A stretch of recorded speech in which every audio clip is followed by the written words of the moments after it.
एक क्वेश्चन आता है बेसल सेल कार्सिनोमा पे 604 पेज पे है। यूजली जो बेसल सेल कार्सिनोमा होते हैं दे बड़ा slow growing locally invasive malignant tumours होते हैं of the pluripotent epithelial cells arising from the basal epidermis and hair follicles, hence it affect the pilosebaceous skin.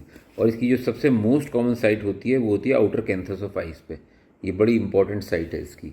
तो इसकी इंपॉर्टेंट बात है स्लो गोइंग है, रिस्क इसके लिए अल्ट्रावायलेट रेडिएशन है, 90% नॉडुलर होते हैं और हाई और low risk basal cell carcinoma दोनों तरह के मिलते हैं। ठीक है जी। लोकली मेलिग्नेंट है, locally invasive sorry. The strongest producing factor to basal cell carcinoma is ultraviolet raise.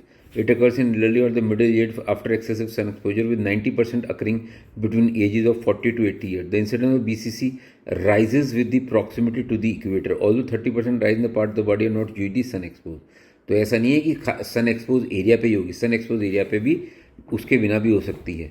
Exposure to the arsenics, coal, tar, aromatic, इन सबसे भी होता है।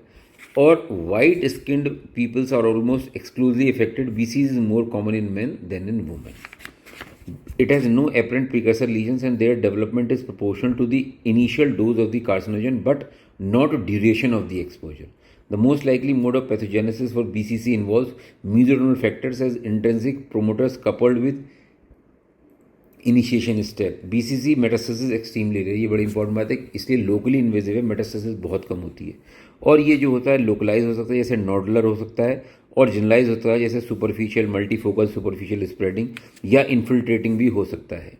लेकिन जो सबसे ज़्यादा होते हैं वो नॉडुलर और नॉडुलोसिस्टिक होते हैं, 90% ऑफ बेसल सेल कार्सिनोमा। ठीक है जी।